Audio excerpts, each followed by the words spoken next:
Live from downtown Detroit, Local 4 News at 5 starts now. Winter is back, and that's not the only thing. The local forecasters are tracking some snow we could see later tonight. Rod? No ordinary day for this county work crew, but then they have to go into heroic action. We'll have the update ahead. All right, Rod, but we're going to begin at 5 with breaking news affecting people living in 11 different communities in Macomb County as officials are issuing an urgent alert restricting water usage, and it's because of that massive sinkhole in Fraser. These restrictions were issued after new pictures show that sediment is blocking the sewer line near the site of the collapse. So let's get right to our Jamad Terry. He's live along the Clinton River. And Jamad, this is a critical situation we're talking about here. Yeah, Kimberly, this is very serious. The warning tonight is very clear. People do not restrict their water usage, then raw sewage will in fact be dumped in the Clinton River here behind me. Now, as we mentioned, the issue is more or less that there's many reasons as to why this is happening. I want to show you some images. Now, the first image shows the sewer line just 10 days ago. You can see that there's partial room for the sewage to come through. But take a look at the image that was taken just today. You can see that sediment has completely blocked the flow of any material. So if there's any rainfall, there's no place for this runoff to go. So they will be forced to release sewage into the river. And that's why the water restrictions were issued. So you might ask yourself, exactly what are they asking people in these 11 communities to do? If in fact you live in these communities, you are asked to reduce the length of your showers and only flush for solid usage for the toilet, and also run your washer only when you have a completely full load for washing your dryer and or your dishwasher. Now they are working on ways to potentially build a bypass pipe around this issue here, but that's going to take another 3 to 4 weeks to construct, I should say. So until then, they are asking that everyone really take heed to these restrictions, and they are most definitely watching the forecast here as well. Now, coming up at 6 o'clock, we talk to the Public Works Commissioner. Hear what measures they have in place just in case they have to dump raw sewage in here to protect the environment. We're going to hear from her coming up on Local 4 News at 6, but that's the very latest now reporting along the Clinton River. I'm Jamad Terry, Local 4. Okay, we'll talk to you a little bit later, Jamad. Thank you. Our other top story tonight, 3 Macomb County road workers turn into EMTs and help save a co-worker's life. Yeah, this happened on Armada Center Road near True Road in Armada Township when a work truck's boom made contact with a power line. Rod Maloney live at the scene. Rod, this could have been so much worse. Oh, absolutely, Devin. Now take a look behind me here. These orange barrels here is where it all happened. Now, the residents here tell me that it's a situation where they were happy to see the guardrails going in because they say this road is very dangerous. But then the work crew found the electrical wires, and there aren't that many on the street. A new wooden guardrail post swayed in the breeze long after the quick thinking and life-saving. It's a chilling aftermath of an electrocution that could have been deadly. Neighbor Marion Gilliam tells of seeing this frightening scene. I heard this man jump out of the construction car and just scream in horror. And by that time, there were already police. So I could tell there was a lot of chaos going on and something was seriously wrong. The warm weather allowed the 6-man work crew to put in guardrails instead of plow snow. While the boom lowered a post, it either got near the wire or hit it at the same time. One of the crew members went to the attached trailer to get something. The vehicles became electrified. Macomb County Sheriff Tony Wickersham tells us about the co-workers' fast, life-saving action. He was electrocuted. One of the other employees saw what was happening, and he actually tackled him to get him off of the truck. And then at which point they realized he wasn't breathing, and those workers began CPR. A 38-year-old Mount Clemens man who's unidentified is in McLaren Hospital. We don't have a condition just yet. But to give you an idea of the level of commitment the work crew gave to saving his life, 3 others ended up slightly shocked as well. My heart goes out to that family. I just can't stop praying for them and thinking of what they must be suffering right now. Now, they just cleared this crime scene here, and that's what they called it, a crime scene, because they want to do a precautionary investigation from the Sheriff's Department. But you also had DTE out here, and also the Michigan Occupational Safety Administration is out here, or was out here as well. They'll be taking a look at this to try and figure out a workplace violation, if there have been any, what the actual cause was. So back to you. So, Rod, calling it a crime scene, though, was simply to preserve what's there. It is still, in their thought, an accident right now, right? Well, here is the focal point, Devin, because it was electrical wires you really can't see, but they go across the street this way. Did the wires arc? In other words, did the boom come close and the wire arc, or did they actually hit the wire? And that's the big question right now. It's not necessarily a crime, but there is that question about, you know, workplace safety and that kind of thing, and whether all the proper procedures were followed. So they'll definitely be looking into that in the days and weeks to come. Certainly make a difference in the way they've got to address it, no doubt. All right, Rod. Well, we have snapped back to winter over the past 24 hours. Hadn't seen it for a while, but now we can see some flakes flying, too. Just like that. Let's get over to Andrew. He's in for Ben tonight. Hi, Andrew. Good to see you both smiling and chuckling a little bit about it, too. That's good to hear. Well, I tell you what, we've snapped back to winter because temperatures are dropping through the 30s, and it feels like it's in the 20s. And take a look at 4 Live radar. Got some scattered snowflakes around. Haven't seen those in a while also. Mainly north of 8 Mile, but a few areas just south of 8 Mile, like around Plymouth and northwest Detroit, getting a few snowflakes currently. Nothing big, nothing heavy. There are no alerts up or anything like that. But along Woodward Avenue, some of these neighborhoods along Woodward Avenue from Detroit into the Ferndale area, getting a little bit slippery right now. No big heavy accumulation either. And where it's still warmer, like in Marine City, you're seeing a few scattered raindrops. Got a few snowflakes here in portions of Livingston County, stretching into portions of western Oakland County. Temperatures right now are mostly in the middle 30s. We'll see them drop to around freezing, but we want to dress as if it is below freezing because that's where wind chills are. How long will these snowflakes stick around? We'll talk about that in your 7-day forecast straight ahead. All right, Andrew. No details yet, but we do know now how President Trump plans to pay for the border wall. A short time ago, the White House spokesman Sean Spicer said the president is going to call for a 20% tax on imports from Mexico. This news, of course, follows the cancellation of a planned trip to Washington by the Mexican president. And meanwhile, relations between President Trump and his fellow Republicans look a bit strained in Philadelphia today. Steve Handelsman has the latest from the White House. Steve? Devin, President Trump, who summoned his own party complaint, has tweeted himself into distraction since he came here to the White House. Today urged fellow Republicans to focus and to hurry up. Into Marine One for the first time, and Air Force One without a wave. Move fast, President Trump told Republican lawmakers meeting in Philadelphia. Kill Obamacare and cut taxes. Now we have to deliver. Enough all talk, no action. Slamming preoccupied politicians. Now these people are not in that category. You understand that. This is a different group. I think, right? But the president is dwelling on another issue. Unproven voter fraud that he believes cost him the popular vote, ordering, he says, a federal investigation. The president clearly wants to keep a campaign promise to keep the Gitmo terrorism prison open and bring back waterboarding.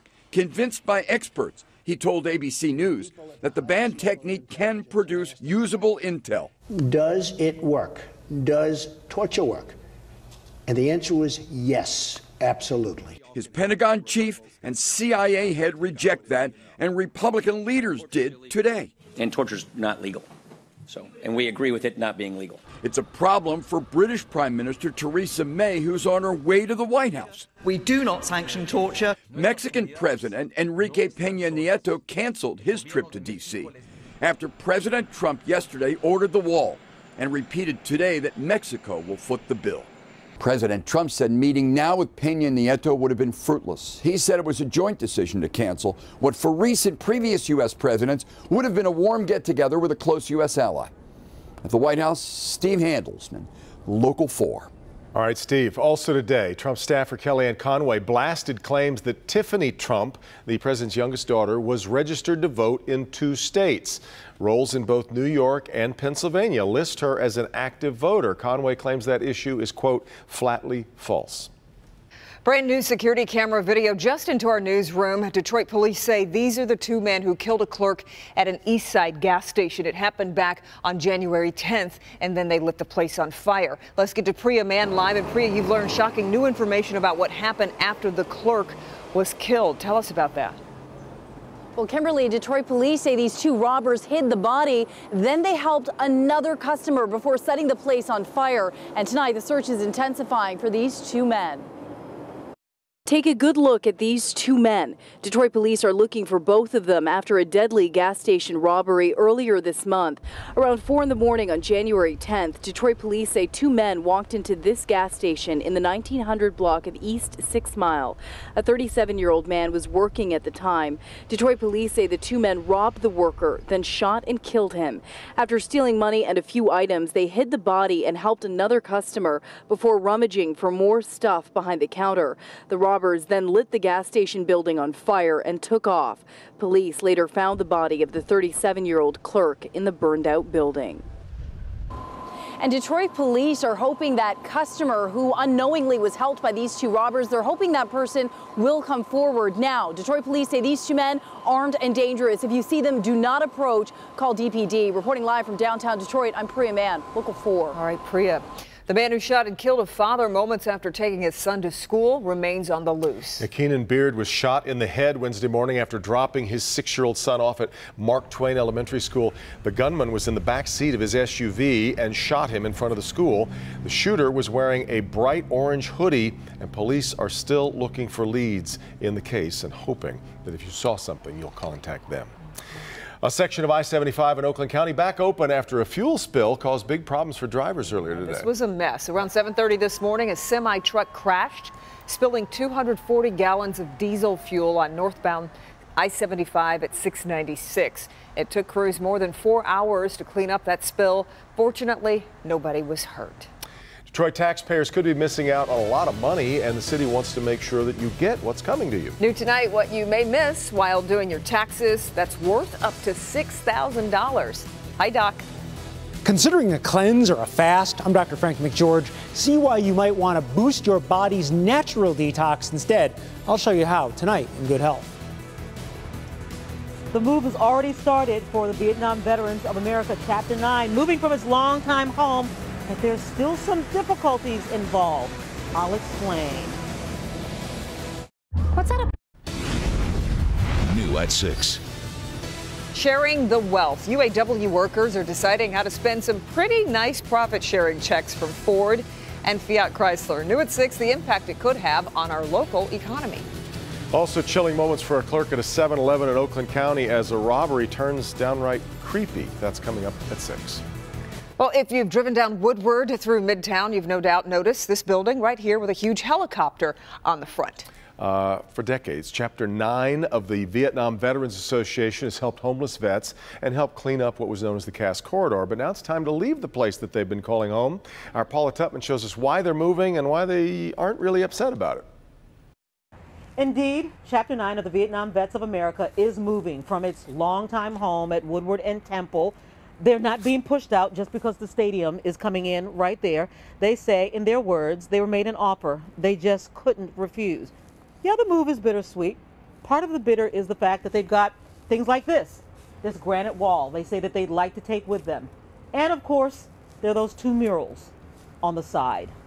Construction is at a fever pace on Little Caesars Arena. It is so exciting that you may actually miss the subtle granite and its sculpture in the shadows on Woodward Avenue. Inside the Vietnam Vets Chapter 9 facility, moving day has come and gone, but there are still a few difficulties, like how to keep some of the things that mean so much to the soldiers who lost so much. And we lost our youth. You know, I was 18 in Vietnam, 18 or 19, and I was one of the older ones at 19 years of age. So we lost our youth. You know, we lost what we're about, our identity, our personality. Top of the list, some of the granite panels on the front of the building. We're hoping to save both of these granite walls. Even more complicated, how to save those murals painted on the brick exterior facing the new arena. For now, they have temporary digs at the Masonic Temple, and they're happy to be there, yet hopeful to move to new permanent digs soon. This is our new location here. The vets say they were treated well by the Illiges. given more than a fair price for the building to make way for something that's part of the arena's master plan. All I can say is the deal was quite substantial, and in the agreement we had hoped that we get a Veterans Park and a museum, so we're still working on those second deals. But they are hopeful they can still save parts of the building, which was sold as is. The good news and the sad, this Saturday, the flag will be lowered for the last time. We've got about a 10-man honor guard that'll do a rifle volley. We'll play taps, lower the flag, and then we'll proceed on down to the Masonic Temple where the new location is going to be at. So apparently they've got a pretty good down payment. They'd like to stay in Michigan. They'd like to have a building, a museum, a park, and a memorial, some sort of statue. So they say they'll have to raise money. They do intend to stay in Michigan, but they also understand that this is important for the progress of Detroit. Paula Tutman, Local 4. All right, Paula. A final report on the water taste and the odor concerns reported in some downriver communities earlier this month is now out. The 177-page report from the Great Lakes Water Authority says after a thorough review, it was a spike in the number of particles in the water that was the main cause of the taste and odor issues. All test results came back showing the water met or surpassed EPA safety standards. The report also says at no time were residents' health or safety at risk. All right, Andrew in for Ben tonight. We've had a change for the cooler and now a little bit more winter stuff coming too. Huh? That's right, but fortunately scattered snowflakes. We have no watches, no warnings, no alerts up, but a little slippery as we head out this evening. Out there right now, we're seeing temperatures fall through the 30s, and on 4 Live radar, some of those snowflakes appearing. That's what's here in blue, here in Detroit and elsewhere. You can see that here now on the east side of the city. Remember at the top of the show I showed you this. This was in the Ferndale area just about 10 minutes ago. Now it's traveled a little bit farther to the south and east, affecting downtown Detroit and the east side and out toward Hamtramck. You still have more of these areas of blue showing up here. K-Pac and Emmett, we're getting some snowflakes. Same thing in Sanilac County, parts of Lapeer County, into Livingston, western Oakland County for now. So these on and off snow showers and a couple of rain showers will still be around. We're above freezing at 38 degrees. Snowflakes hitting the ground, especially paved areas, maybe melting on contact, but still be careful with ramps, bridges, and overpasses. And the wind chill is at 30. So the temperature's above freezing, but it feels like it's below freezing. Dress for temps in the 20s because that's what it will feel like. That is what it will feel like as we go through this evening. As you just saw in the metro zone, actual lows tonight, upper 20s to around 30 degrees. Same thing in our south zone, south of Michigan Avenue, west of 275. Low temperatures tonight around 27 to 28 degrees. Make sure those heaters are working north of Hall Road as well. Macomb Township, a low later on tonight of around 30 degrees. Upper 20s into areas like St. Clair County, Sanilac County, and in Lapeer County. It's 36 right now in Ann Arbor, middle 30s and still above freezing for now in places like Monroe. Despite that, though, many of these temps as much as 1, 4, even 11 degrees lower than what they were 24 hours ago. So this cooling or colder trend is continuing, and winds out of the northwest will pump in more cold air. You can see it's in the 20s in places like Minneapolis and Marquette. So it's not polar air or Arctic air that we're going to get. More seasonable cold moves through the region. And these troughs of low pressure also move through as well as we go over the next 24 to 48 hours. While tomorrow will be mostly cloudy, might see a couple more snowflakes as we go into Saturday and Sunday. As with this evening, as you can see, scattered rain and snow on and off, mainly for this evening. After midnight, it clears out a bit. Temperatures down to around 28 degrees is a blended low. Tomorrow, temperatures rise from the 20s only into the low and mid 30s. So seasonably cold, and it remains breezy, so a high of 34, but it will feel like it's in the 20s most of the day. Make sure the kids have their winter coats for outdoor recess if they've got it. On Saturday and Sunday, a few scattered snow showers come back. 20s in the morning each day, around freezing or just a bit below on each day for our weekend. And temps remaining in the 30s for highs, 20s for lows, with some breezy weather coming back by next Tuesday, Wednesday. All right, for a stretch here. After all, it is January. Yes. It is Detroit, it is Michigan. We got fooled for a while. That we did. Here's what Hank has coming up. Hank? It's one of the hottest wellness trends out there. We're talking about salt lamps, claiming it can help you with your asthma, allergies, even boost your mood. But do they really work? If you're creating a space where you want to meditate or relax or unwind from work and de-stress, these lamps may help with that. We'll take a look at that coming up new tonight. All right, Hank, but first, stories from across Michigan, including the popular sheriff, now accused of running a pay-to-play scheme. That's next. Save one. Okay, across Michigan this Thursday, stories from Sandstone Township near Jackson and Mayfield Township in Lapeer County. But we'll start in Genesee County, and that is where the sheriff's in hot water after being named in a federal racketeering lawsuit.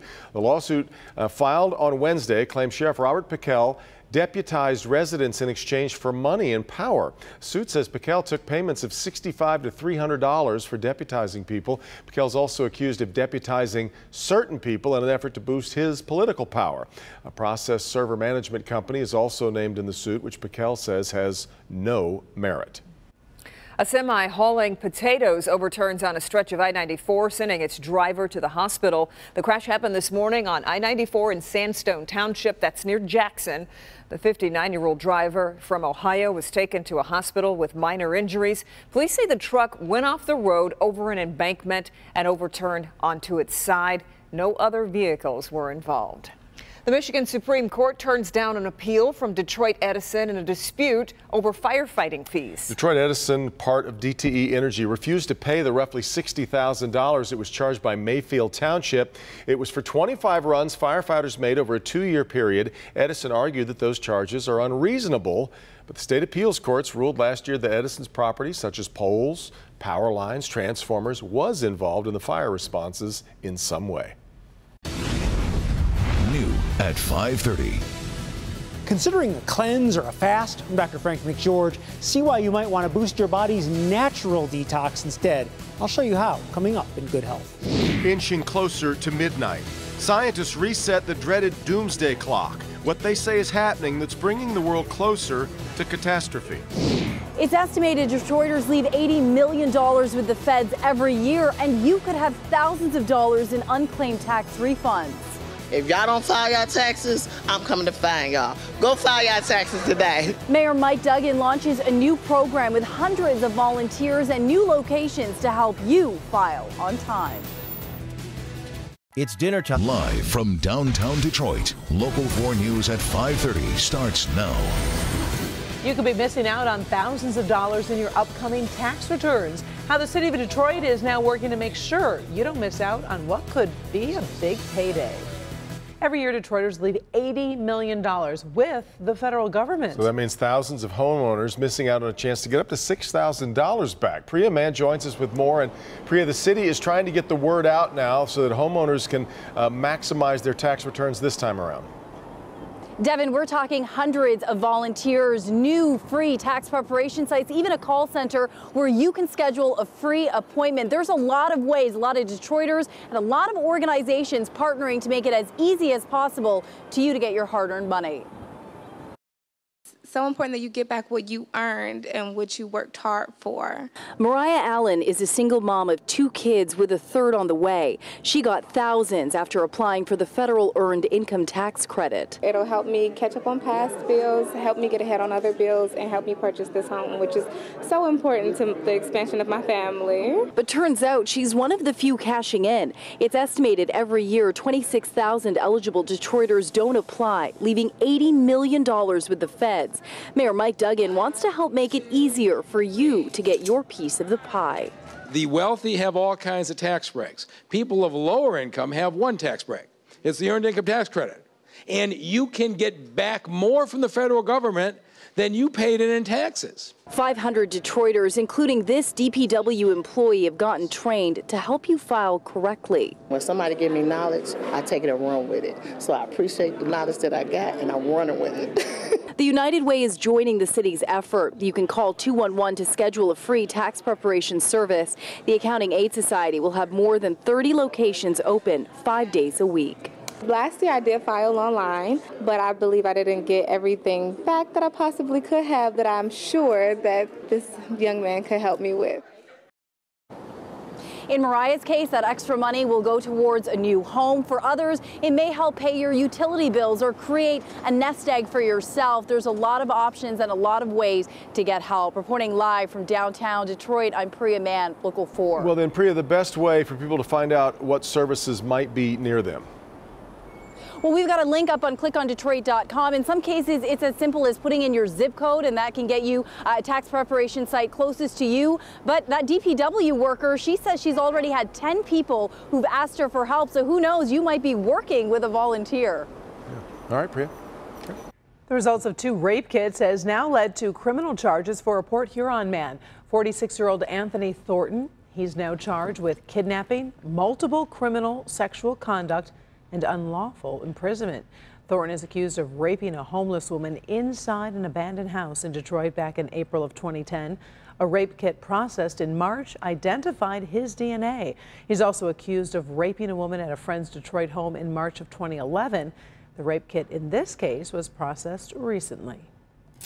Over here with Andrew now. We're on a downward trend when it comes to the temperatures, but it has been a strange January so far, so we're just kind of getting back to normal. I know, that's right. We've slowly gotten used to some of those temperatures way above average. I almost wanted to go to the beach. But now a reminder. It's like crazy. Yeah, now a reminder, not a good idea. Outside right now, we're looking at some of those scattered snowflakes, and Devin's absolutely right. The temperature's now dropping. It's been in the upper 30s, around 40 all day, now mostly in the middle 30s, and we'll get below freezing shortly after nightfall within the next few hours. You can see a few scattered snowflakes, a few more raindrops that were around last hour, a couple more here in downtown Detroit. But in these areas where it's snowing, as you can see, it's widely scattered. But in these dark areas of blue, like around Almont, it can really reduce visibility quickly. Brief whiteout conditions, and even if it's brief, it can be hazardous. So this is more disruptive weather for the ride home or if you have any dinner plans. These on and off snow showers will continue through the 8 o'clock hour. Temperatures falling from about 37, 38 degrees where it is now, down to about 34 or slightly lower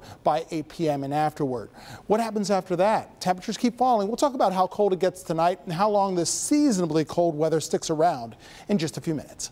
All right, thank you, Andrew. Well, it is a blow for humanity as it seems we are a little closer to the apocalypse. In Washington today, a group of scientists and scholars moved the doomsday clock to 2.5 minutes to midnight. First time since 1953 that humanity has been so close to total disaster. According to these scholars, recent events like climate change, cyber threats, and nuclear proliferation prompted them to move the clock forward by 30 seconds. There are close to 15,000 nuclear weapons in the world. The United States and Russia each have at least 5,000 weapons apiece. There is no rational reason to need a greater arsenal than 5,000 weapons. Already, it's excessive, far more than the world needs.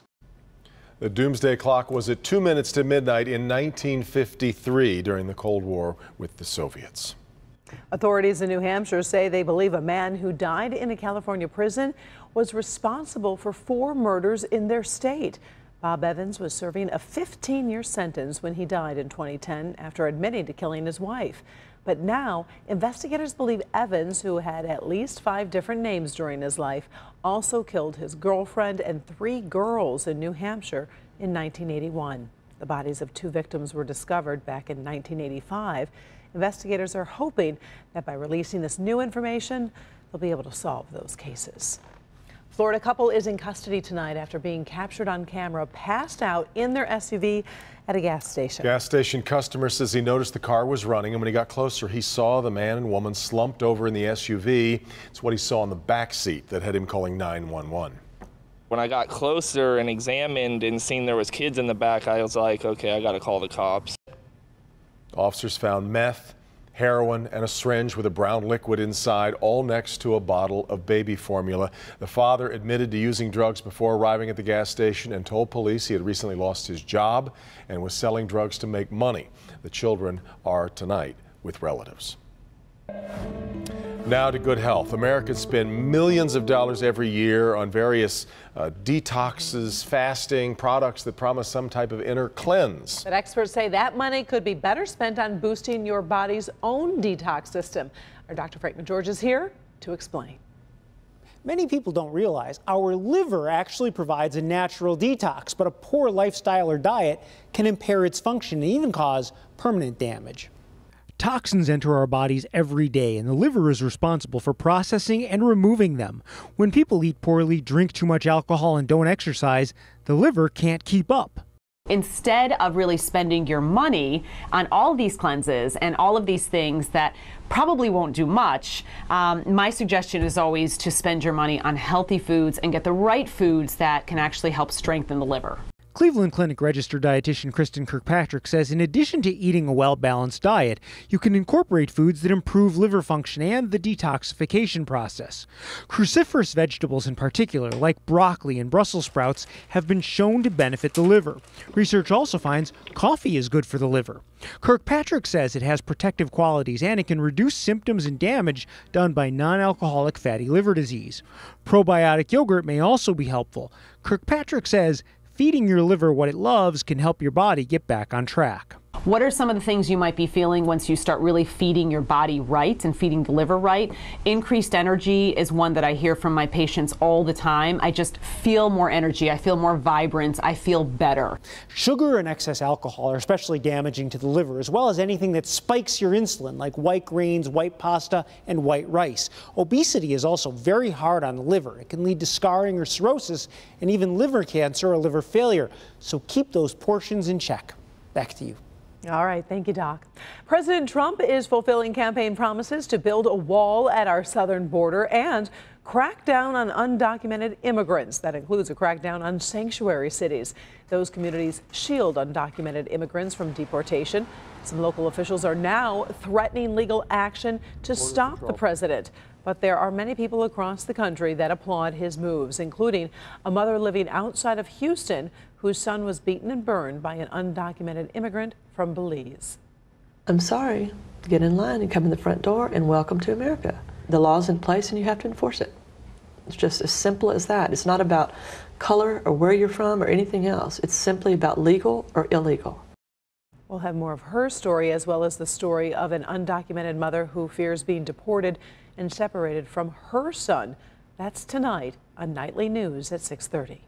A milestone we can all celebrate today. I'm not sure there's enough cake to go around, but the state of Michigan turns a vibrant 180 years old today. So we thought it might be appropriate to send our Tim Pamplin out to do a little bit of celebrating. Michigan's state motto is, if you seek a pleasant peninsula, look around you. Not looking bad for 180, is she? We're almost 10 million strong. But what do you know about our state? Time for a quick pop quiz. Who was Michigan's first governor? That was Stevens T. Mason, the youngest governor elected at the age of 23, which I guess in the 1800s might have been quite old. Right, let's speed things up. The state bird. Easy, that's right. The red robin. The state stone heading north. The Petoskey stone. What about the state vegetable? Well, we don't have one of those. I'm rooting for asparagus. So from pop quiz to vox pop, hitting the streets, voice of the people. Happy birthday, Michigan. Happy birthday, Michigan. Happy birthday, Michigan. Order, order, order. Happy birthday, Michigan. You're looking good today. Happy birthday, Michigan. Happy birthday, Michigan. Happy birthday, Michigan. Happy birthday, Michigan, from the Detroit Police Department. What fun. So from everybody here at Local 4 to the great state of Michigan, happy birthday. Back to you guys in the studio. Judge Vonda. You gotta love her. Good today. I'm still stuck on the fact that he was 23 years old when he was made the first governor at 23. That's extraordinary. Yeah, thanks, Tim. It's turned into an unofficial American holiday, and this is not Michigan's birthday. New tonight, what you can expect to spend on Super Bowl Sunday without even getting tickets to the big game. Also, a celebration turns into tragedy. Ahead here at 5:30, what caused this plane to seemingly fall out of the sky in front of hundreds of thousands of people. Hank? It's one of the hottest wellness trends out there. We're talking about salt lamps, claiming it can help you with your asthma, allergies, even boost your mood. But do they really work? We'll take a look at that coming up new tonight. Women making new at 6. A 55-year-old woman stabbed 67 times and her body was lit on fire. Today, the man found guilty of killing her found out what his sentence would be, and you'll hear what the family wanted it to be. He's a monster. He's a killer. He has taken an innocent life. I'm Nick Monticelli. Why even the judge was disgusted with this case. All right, Nick, plus we all know to stay away from our senior loved ones when we're sick, but how can you tell if they have more than just a cold? New at 6, the one early symptom that may reveal they've got the flu. Are you feeling better with this in front of us right now? I like the zen. Well, Perhaps you've received one of these as a gift or seen it on a store shelf or at a friend's home. Yes, we're talking about Himalayan salt lamps. They're a popular wellness trend. I know a lot of friends are trying these out. They claim to improve your allergies, anxiety, even depression. But consumer investigator Hank Winchester is here to explain why these lamps may not live up to their hype. Hank? The manufacturer of salt lamps like this one claiming that having one in your home can help you dramatically improve your health, boost your mood and energy levels. But one local doctor we spoke with says, wait just a minute. Nice music, comfortable bed, and a warm orange glow help create a relaxing space for patients receiving acupuncture or massage here at the Henry Ford Medical Center in Northville. Dr. Ryan Gauthier uses 2 salt lamps in this room to help create that soothing environment. The light makes a nice dim, warm light that brings a calming environment to the patient. He's a doctor of acupuncture and oriental medicine. While he likes how the lamp's light helps calm his patients, he cautions about whether it does anything more. There is a lot of claims that they help anxiety, depression, asthma, but the current medical research doesn't really seem to support that. He does have patients who like the lamps on during their treatments. One day I actually had the lamp off while doing an acupuncture treatment, and the patient's like, where's the pretty light? That's part of my whole treatment. And so she said that she has them at her house as well. The lamps are supposed to produce negative ions to help clean and purify the air. However, they don't know if the negative ion is doing anything to benefit the health. Dr. Gauthier has salt lamps in his home and says if you want to have a nice lamp in your house, these might be an alternative. If you're creating a space where you want to meditate or relax or unwind from work and de-stress, these lamps may help with that. And we know that stress causes a huge percentage of disease in the body, so just creating that space where you can de-stress could help overall with preventative medicine. And if you're in the market for a salt lamp, I should tell you about an important recall. 80,000 salt lamps made by the brand Lumiere have been recalled at Michaels stores across the country. We have more information about that particular recall on the Help Me Hank page at clickondetroit.com. I'm Hank Winchester. Help Me Hank.